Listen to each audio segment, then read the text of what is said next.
துணைவேந்தர் நியமன அதிகாரம் தொடர்பான உயர்நீதிமன்ற உத்தரவிற்கு எதிராக உச்சநீதிமன்றத்தில் தமிழ்நாடு அரசு மேல்முறையீடு செய்திருக்கிறது. துணைவேந்தர் நியமன அதிகாரம் குறித்து தமிழ்நாடு அரசு தற்போது மேல்முறையீடு செய்திருக்கிறது. இந்த மேல்முறையீட்டு மனு உச்சநீதிமன்றத்தில் தாக்கல் செய்யப்பட்டிருக்கிறது. துணைவேந்தர் நியமன அதிகாரம் தொடர்பான சட்டப்பிரிவுகளுக்கு சென்னை உயர்நீதிமன்றம் இடைக்கால தடை விதித்திருந்தது.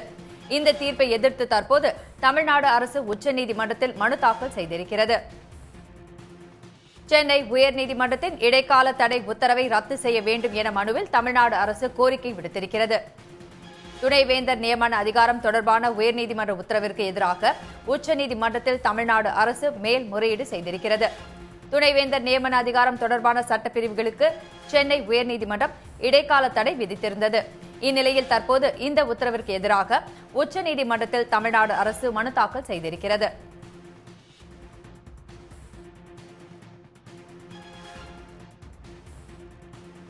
துணைவேந்தர் நியமன அதிகாரம் தொடர்பான உயர்நீதிமன்ற உத்தரவிற்கு எதிராக உச்சநீதிமன்றத்தில் தமிழ்நாடு அரசு மேல்முறையீடு செய்திருக்கிறது. துணைவேந்தர் நியமன அதிகாரம் தொடர்பான சட்டப்பிரிவுகளுக்கு சென்னை உயர்நீதிமன்றம் இடைக்கால தடை விதித்திருந்தது. இந்த உத்தரவிற்கு எதிராக தற்போது உச்சநீதிமன்றத்தில் தமிழ்நாடு அரசு மனு தாக்கல் செய்திருக்கிறது. அது மட்டுமல்லாது சென்னை உயர்நீதிமன்றத்தில் இடைக்கால தடை உத்தரவை ரத்து செய்ய வேண்டும் எனவும் மனுவில் கோரிக்கை விடப்பட்டிருக்கிறது. இதுகுறித்து கூடுதல் விவரங்களுடன் இணைகிறார் நமது செய்தியாளர் ரமேஷ்குமார். ரமேஷ்குமார், நீங்க முழு விவரங்களையும் பதிவு செய்யலாம். தமிழக அரசினுடைய கடும் எதிர்ப்புக்கு மத்தியில பல்கலைக்கழகங்களுக்கு துணைவேந்தர் நியமிக்கும் அதிகாரத்தை மாநில அரசுக்கு வழங்கி இயற்றப்பட்ட அந்த சட்டப்பிரிவுக்கு சென்னை உயர்நீதிமன்ற இரு நீதிபதிகள் அமர்வு, குறிப்பாக GR சுவாமிநாதன் மற்றும் வி லட்சுமி நாராயண அமர்வு இடைக்கால தடை விதித்து எதிர்த்து உச்ச நீதிமன்றத்துல தமிழக அரசு சார்பில் அவசர மேல்முறையீடு என்பது செய்யப்பட்டிருக்கிறது. இந்த வழக்கு விரைவில் விசாரணைக்கு வரும் என்று எதிர்பார்க்கப்படுகிறது. குறிப்பா இந்த வழக்கினுடைய பின்னணி என்று பார்க்கும்போது தமிழகத்தில் உள்ள பல்கலைக்கழகங்களுக்கு துணைவேந்தர்கள் நியமிக்கும் அதிகாரத்தை மாநில அரசுக்கு வழங்கி தமிழக அரசு நிறைவேற்றிய சட்டத்துக்கு உச்சநீதிமன்றம் சிறப்பு அதிகாரத்தை பயன்படுத்தி ஒப்புதல் அளித்தது. இதையடுத்துதான் துணைவேந்தர்கள் நியமனம் தொடர்பான சட்டங்கள் அரசிதழ் வெளியிடப்பட்டது. தமிழக அரசு இந்த சட்டத்தை எதிர்த்து தமிழக அரசினுடைய இந்த சட்டத்தை எதிர்த்து தான் திருநெல்வேலியை சேர்ந்த பாஜகவினுடைய வழக்கறிஞர் வெங்கடாச்சலபதி என்பவர் சென்னை உயர்நீதிமன்றத்தில் வழக்கு தொடர்ந்திருந்தார். இந்த வழக்கு கோடைகால விடுமுறை நீதிமன்றத்துல ஒரு அவசர வழக்காக நீதிபதிகள் GR சாமிநாதன் மற்றும் வி லட்சுமி நாராயண ஆகியோருடைய அமர்வுகள் விசாரணைக்கு வந்தது.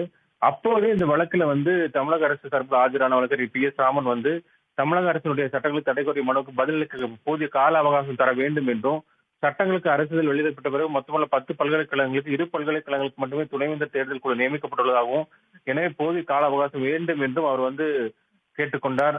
ஆனால் அவருக்கு போதிய கால அவகாசம் என்பது வழங்கப்படவில்லை. மேலும் இது தடைக்குரிய வழக்கில் பதிலளிக்க வேண்டும் என்றும் கேட்டுக் கொள்ளப்பட்டிருந்தது. ஆனால் அரசினுடைய கோரிக்கையை நீதிபதிகள் நிராகரித்தனர்.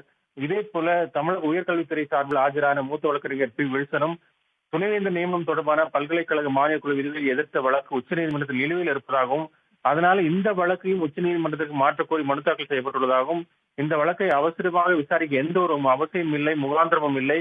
அது மட்டுமல்ல, மனுதாரர் ஒரு பாரதிய ஜனதா கட்சியை சேர்ந்தவர் அரசியல் உள்நோக்கத்தோடு இந்த வழக்கை தாக்கல் செய்திருக்கிறார் என்றெல்லாம் கடுமையாக எதிர்ப்பு தெரிவித்தார். எனவே இந்த தடைக்குரிய மனுக்களுக்கு பதிலளிக்க அவகாசம் தராமல் விசாரிப்பது முறையற்றது, நியாயமற்றது, அநீதியானது, வானம் இடிந்து விழாது என கடுமையான ஆட்சேபங்களை எல்லாம் பதிவு செய்திருந்தார். ஆனால் இருதரப்பு வழக்கை விசாரித்த நீதிபதிகள் என்ன தெரிவித்தார்கள் என்றால், அந்த பல்கலைக்கழக மானியக் குழுவிலிருந்து எந்த நிதி எதுவும் பெறாத நிலையில தமிழக பல்கலைக்கழக துணைவேந்தர் நியமனம் குறித்த விதிகளை ஏற்க மறுத்து அந்த 2021ஆம் ஆண்டு அரசாணை பிறப்பிக்க விட்டதாகவும், அதனால் தமிழக அரசு சட்டங்கள் சட்டப்பூர்வமானதல்ல, இது யூகத்தின் அடிப்படையில் சட்டங்கள் தடை விதிக்க முடியாது என்று விரிவான வாதம் வைக்க முடியும் என்றெல்லாம் அந்த தமிழக அரசினுடைய வாதங்களை அவர்கள் ஏற்றுக்கொள்ளவில்லை. தொடர்ந்து அதற்கான தடை அவர்கள் குறிப்பிட்டார்கள். குறிப்பாக தடை என்பது அந்த குறிப்பிட்ட பிரிவுக்கு மட்டும், அதாவது துணைவேந்தர்களை நியமிக்கும் வேந்தரின் அதிகாரத்தை அரசுக்கு வழங்கி நிறைவேற்றப்பட்ட அந்த சட்டப்பிரிவுகளுக்கு இடைக்கால தடையை உத்தரவிட்டிருக்கிறார்கள்.